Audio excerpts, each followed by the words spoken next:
স্বেচ্ছাসেবী সংস্থার বন্ধুর হাতের পক্ষ থেকে পরিবেশ দিবস পালন হয়ে গেল। হুগলির শ্রীরামপুর কোর্ট মাঠে আন্তর্জাতিক পরিবেশ দিবস পালিত হলো। বন্ধুর হাতের উদ্যোগে বিভিন্ন রকম গাছ বসানো হয়। বন্ধুর হাতের উদ্যোগে সারা বছরই গাছ বসানো হয়, এমনটাই জানালেন বন্ধুর হাতের কর্ণধার সর্পকার অরিন্দম চক্রবর্তী। শ্রীরামপুর কোর্ট প্রাঙ্গণে ও সাহেবের গাউন্ডে বসানো হয় পলাশ, বকুল, দেবদারু ইত্যাদি গাছ। মূলত বিশ্ব উষ্ণায়নের হাত থেকে পরিবেশকে বাঁচাতে হলে বেশি বেশি গাছ বসানো ছাড়া বিকল্প রাস্তা নেই। বছর ধরে গাছ বসানো হবে।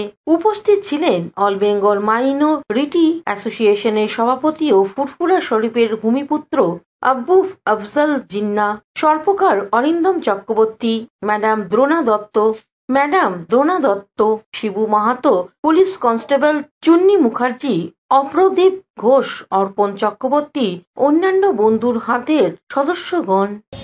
আন্তর্জাতিক পরিবেশ দিবস বন্ধুর হাত উদ্যোগে যে পরিবেশকে সুরক্ষা করার জন্য ইতিবাচক পদক্ষেপ গ্রহণ করা হয়েছে। সাধুবাদ জানায় বন্ধুর হাতে যারা দায়িত্বশীল, অরিন্দম দা আছেন, সর্পকার অরিন্দম দা আছেন, আরও ম্যাডাম আছেন, আরও সকলে আছেন, এবং এই মুহূর্তে কাজে আমি সামিল হতে পেরে অনেক অনেক কৃতজ্ঞতা জ্ঞাপন করি।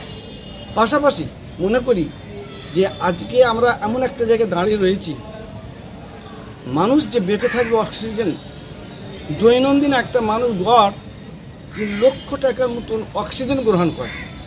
এই অক্সিজেন আমরা কোথা থেকে পাই? গাছ থেকে। যদি আমরা গাছ না লাগাই পরিবেশ। হুগলি থেকে চন্দ্রনাথ দত্তের রিপোর্ট।